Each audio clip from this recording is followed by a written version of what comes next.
எளிய முறை ஜோதிடம். எளிய முறையில் ஜோதிடம் பழகிக் கொள்வதற்கு என்னுடைய வெப்சைட் மிகவும் உதவிகரமாக இருக்கும். ஜோதிடம் பழகுவதற்கு முதலில் வரும் பொழுதே பழைய கணிதங்களிலிருந்து ஆரம்பிப்பார்கள். நாளிகை கணிதம், அடுத்து டிகிரி சம்பந்தப்பட்ட கணிதங்கள், இவைகள் சொல்லி வானமண்டலத்தினுடைய ஆய்வுகளை சொல்லி எந்தெந்த கிரகங்கள் எதற்காக சுற்றுகிறது என்ற ஒரு விளக்கங்களை சொல்லி அதற்கு மேலே ஆரம்பிப்பார். இதற்கே கிட்டத்தட்ட 1 மாதங்கள் மேலே ஆகிப்போயிடும்.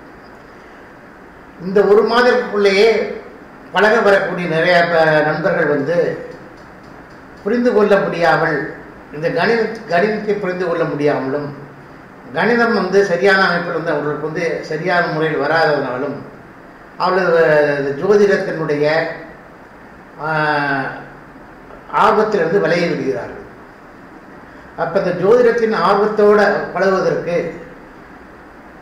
ஜாதக கணிதம் இல்லாமல் இன்றைய காலகட்டத்தில் எல்லா வித கணிதங்களும் சாஃப்ட்வேரில் கிடைக்கின்றது. அதே போல் ஆன்லைனில் விட்டால் உங்களுடைய பெயர், தேதி, நேரம், ஊர்களை கொடுத்து விட்டோம்னால் இலவசமாகவே உங்களுக்கு அந்த ஜாதகங்கள் கிடைக்கிறது. அப்படி அந்த ஜாதகங்களை நீங்கள் எடுத்து வைத்துக் கொண்டு அதன் மூலியமாக பழகலாம். இதற்காக நான் ஜாதக கணிதம் தேவையில்லை என்று நான் சொல்லவில்லை. ஜாதக கணிதம் கண்டிப்பாக ஒவ்வொரு ஜோதிடரும் அறிந்து கொள்ள வேண்டியது. ஜாதக கணிதத்தில் நிறைய கணிதங்கள் இருக்கிறது. ராசி, அம்சம், தசாபுத்தி கணிதம், திரைக்கோணம், அதாவது தசாம்சம், அதற்கப்புறமேல் அஷ்டவர்க்கம், இதற்கப்புறமேல் பாவ கணிதம் என்று பலவித கணிதங்கள் இருக்கிறது. இதில் லெக்கணங்களே பல லெக்கணங்கள் இருக்கிறது. ஜென்ம லெக்கணம், இந்து லெக்கணம் என்று போன்ற பல வகை லெக்கணங்களும் இருக்கின்றது. ஆனால் நான் ஆரம்பத்தில் மற்ற ராசி, அம்சம், திசாபுத்தி மற்றம்னாச்சும் ஜோதிடர்கள் கண்டிப்பாக தெரிந்து கொள்ள வேண்டிய அவசியம். இது ஒன்று ஆரம்பத்தில் தெரிந்து கொண்டால் போக போக எல்லாத்தையும் பழகிக் கொள்ளலாம். இதில் முதல் நீங்கள் ஜாதகமும் அதே போல அம்சமும் திசாபுத்தியும் ஆன்லைனில் எடுத்துக்கொள்ளலாம். இதை வைத்துக்கொண்டு நீங்கள் பலன் சொல்ல வேண்டும். ஆனால் இந்த பலன் சொல்வதற்கும் அடிப்படையான சில விஷயங்கள் உங்களுக்கு கண்டிப்பாக தெரிந்திருந்தால் இந்த கணிதத்தை நீங்கள் பைய பழைய கொண்டு சொல்லலாம். இந்த அடிப்படையான கணிதங்கள் எவை அப்படின்னு பார்க்கும் பொழுது 12 ராசிகள் மொத்தம். இந்த 12 ராசிகளில் உலாவக்கூடிய கிரகங்களுடைய நிலைமைகள், இந்த 12 ராசிகள் எப்பேற்பட்ட ராசிகள், என்னென்ன குணங்கள் உள்ள ராசிகள், இவைகளை நீங்கள் கண்டிப்பாக தெரிந்து கொள்ள வேண்டும். அடுத்தது இதை தெரிந்து கொண்டிருக்கீங்கன்னா இதை வைத்துக்கொண்டு நீங்கள் பலன் சொல்லும் பொழுது ஆரம்பத்தில் சுலபமாகவும் ஈஸியாகவும் இருக்கும். இதை பார்த்து கொண்டு இருக்கும் பொழுதே உங்களுக்கு கணிதத்தின் மேலே இன்ட்ரெஸ்ட் விடும். கணிதம் பழகிக் கொள்ளலாம். கணிதம் பழகுவது பெரிய முகசூத்திரம் இல்லை. ஆனால் இன்றைக்கு காலகட்டத்தில் கணிதங்கள் மிக சுலபமாக முறையில் கொண்டு வரப்பட்டு விட்டது. முதல் காலத்தில் தான் உங்களுக்கு நாடிகை கணக்குன்னு கொண்டு அதிலிருந்து எடுத்தார்கள். இன்னைக்கு நட்சத்திர உரை கணக்கு வைத்து ஜாதகம் எடுத்து உடனடியாக இருக்கிறது. அதே போல் ரெடி லெக்கணங்கள் கணிதமும் இருக்கிறது. அப்போ ரெடி சில பஞ்சாங்கங்கள் எல்லா பஞ்சாங்கங்களுமே இன்னைக்கு லெக்கணங்களே அந்தந்த டயத்தில் போடக்கூடிய அமைப்பில் கொண்டாந்து கொடுத்து விடுகிறார்கள். இதனால் சுலபமாக கணிதம் செய்வது, ராசி அம்சம் கணிதம் செய்வதற்கும் நாம் இதில் பார்த்து கொள்ளலாம். அடுத்து உங்களுக்கு இன்னைக்கு எல்லாமே பழைய காலங்களுக்கு கஷ்டமான இதுகள் எதுவும் கிடையாது. கணிதமும் சரி, ஜோதிடத்தினுடைய தன்மையும் சரி, ஆர்வம் இருந்தால் மிகவும் எளிமையான முறையில் பழகிக் கொள்ளலாம். ஃபஸ்ட்டு நான் முதலில் அடிப்படையை மாத்திரம் நான் சொல்லுகின்றேன். இந்த அடிப்படையில் எடுத்து பார்க்கும் பொழுது சரராசி, ஸ்திரராசி, உபயராசி என்று 3 ராசிகள் முக்கியமாக நம்ம கவனிக்க வேண்டியது. இதனுடைய முக்கியத்துவத்தை நிறைய ஜோதிடர்கள் விளக்கவில்லை. ஆனால் இது முக்கியத்துவம் மிகவும் முக்கியம்.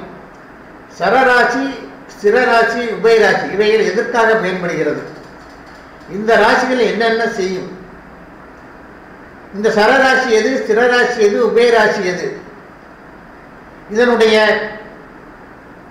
தாற்பயம் என்ன, இதனால் என்ன நன்மை தீமைகள் உண்டு, இவைகளை எல்லாம் முதலில் வந்து அடிப்படையாக இவைகளை வந்து முதல் அடிப்படை. இது வந்து அடிப்படையில் வந்து அடிப்படை. சரராசிங்கிறது வந்து எது, அதாவது வந்து மேஷம் சரராசி, அதுக்கு அடுத்த ராசி ரிஷபம் ஸ்திரராசி, அதுக்கு அடுத்த மிதுனம் உபயராசி. இப்படி எல்லா ராசியுமே அடுத்து வந்து மிதுனத்துக்கு அடுத்து வரக்கூடிய கடகம் வந்து சரராசி, சிம்மம் ஸ்திரராசி, அதுக்கு வரக்கூடிய கன்னி உபயராசி. அதே போல் அதுக்கடுத்து வரக்கூடிய துலாம் சரராசி, அதுக்கடுத்து வரக்கூடிய விருச்சகம் ஸ்திரராசி, அதுக்கடுத்து வரக்கூடிய தனுசு உபயராசி, அதுக்கடுத்து வரக்கூடிய மகரம் சரராசி, அதுக்கு வரக்கூடிய கும்பம் ஸ்திரராசி, அதுக்கடுத்து வரக்கூடிய மீனம் உபயராசி. இப்படி 12 ராசிகளும் வந்து 3 ராசிக்கு மாறி மாறி இந்த சரம் ஸ்திரம் உபயம் வரும். இப்போ இதை மனதில் வைத்துக் கொண்டால் உங்களுக்கு எது எது சரம் எது ஸ்திரம் எது உபயங்கிறது வந்து மிகவும் சுலபமாக மனதில் பதிய வைத்துக் கொள்ளலாம். முதல் ராசி அதே போல வந்து அடுத்து வந்து இது வந்து முதல், அடுத்து வந்து ரெண்டாவது ஆண் ராசி பெண் ராசி, அதாவது வந்து ஒற்றை ராசி இரட்டை ராசின்னு சொல்லப்படுகிறது. இந்த ஒற்றை ராசி எதற்காக, இந்த ஒற்றை ராசி இதனுடைய குணம் என்ன, இந்த ஒற்றை ராசியினால் என்ன பலன்கள் ஏற்படுகிறது, இந்த ஒற்றை ராசியில் கிரகங்கள் சஞ்சரிக்கும் பொழுது இதுக்கு என்ன நிலைமைகள் அடைகிறது, இந்த ஒற்றை ராசி அதே போல இரட்டை ராசியில் வந்து கிரகங்கள் சஞ்சரிக்கும் பொழுது என்ன நிலை ஏற்படுகிறது, இந்த இரட்டை ராசியினுடைய பலன் என்ன, இவைகளை வந்து தெரிந்து கொள்ள வேண்டும். ஒற்றை ராசி இரட்டை ராசி இதே போல தான் மேச ராசி வந்து ஆண் ராசி, அதுக்கடுத்து ரிஷப ராசி பெண். இதே போல் ஒன்று விட்டு ஒன்று ஆண் பெண்ணாக வரும். அதாவது மேஷம் ரிஷபம், மேஷம் வந்து ஆண் ராசி, ரிஷபம் வந்து பெண் ராசி. அடுத்து வந்து மிதுனம் ஆண் ராசி, கடகம் பெண் ராசி, சிம்மம் ஆண் ராசி, கன்னி பெண் ராசி, துலாம் ஆண் ராசி, அடுத்து வந்து விருச்சகம் பெண் ராசி, அடுத்து தனுசு ஆண் ராசி, மகரம் பெண் ராசி, கும்பம் ஆண் ராசி, மீனம் பெண் ராசி. இப்படி ஒவ்வொரு மேசத்தில் ஆரம்பித்து ஒன்று விட்டு அது ஆண் பெண் வந்து 2 ராசிக்கு ஒன்று மாறி மாறி வந்து கொண்டே இருக்கு. இதே போல வந்து பஞ்சபூதங்கள் ராசி, அதாவது வந்து நீர் பஞ்சபூதங்கள் வைத்து தான் ஜோதிடமே. ஃபஸ்ட்டு வந்து நெருப்பு, அடுத்து பூமி, அடுத்து வந்து காற்று, அடுத்து நீர். இந்த 4 வகைகளாக பிரித்திருப்பார்கள். இந்த 4 வகைகள் வந்து மேச ராசி வந்து நெருப்பு ராசி,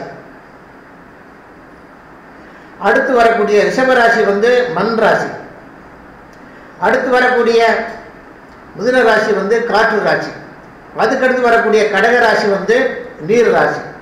இதே போல் அதுக்கடுத்து வரக்கூடிய சிம்ம ராசி வந்து தீ ராசி, சிம்மத்துக்கு அடுத்து வரக்கூடிய கன்னி வந்து பூமி ராசி, இதுக்கடுத்து வரக்கூடிய துலாம் வந்து நீர் ராசி, இதுக்கடுத்து வரக்கூடிய விருச்சகம் வந்து காற்று ராசி, அதுக்கடுத்து வரக்கூடிய தனுசு வந்து தீ ராசி, அதுக்கு அடுத்தக்கூடிய மகரம் வந்து பூமி ராசி, அதுக்கடுத்து வரக்கூடிய கும்பம் வந்து காற்று ராசி, அதுக்கு அடுத்தக்கூடிய மீனம் வந்து நீர் ராசி. அப்படி இந்த ராசிகள் இதை வந்து தெரிந்து கொள்ள வேண்டும். இந்த அடிப்படைகள், அதாவது வந்து சரம் சிரம் உபயம், அடுத்தது வந்து ஒற்றை ராசி இரட்டை ராசி, அதாவது ஆண் ராசி பெண் ராசி, அடுத்து பஞ்சபூத ராசி. இவைகள் வந்து முதல் வந்து அடிப்படையாக தெரிந்து கொள்ள வேண்டும். இந்த பஞ்சபூத ராசிகளில் வந்து எந்தெந்த ராசிகள் வந்து எந்த ராசிகளில் எந்தெந்த மாதிரி கிரகங்கள் சஞ்சரித்தால் அந்தந்த கிரகங்கள் வந்து அவைகளுக்கு வந்து சுலப பலன்கள் என்னென்ன பலன்கள் கொடுக்கும் என்பதை வந்து நாம் வந்து அடிப்படையாக தெரிந்து கொள்ள வேண்டும். அப்படிங்கிற பொழுது இந்த அடிப்படையில் வந்து இந்த 3 தத்துவங்கள் வந்து முக்கியமாக வரக்கூடிய அமைப்பு. அதாவது இதை வந்து நிறைய பேர் வந்து கவனத்தில் வைத்துக் கொள்ளவில்லை.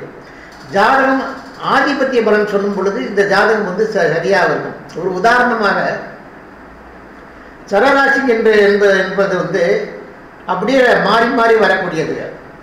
அதனால் சரராசி ஒரு வீடு கட்டக்கூடிய ஒரு நபர், சொந்த வீட்டுக்கு குடி போகக்கூடிய நபர் சரராசியில் போவது அவ்வளவு தூரம் திருப்தி இல்லை. ஏன்னா சரம் மாறி மாறி வரக்கூடியது.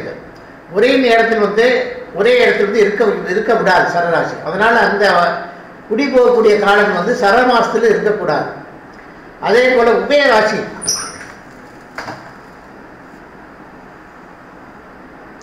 இது அடுத்த சப்ஜெக்டில் பார்ப்போம்.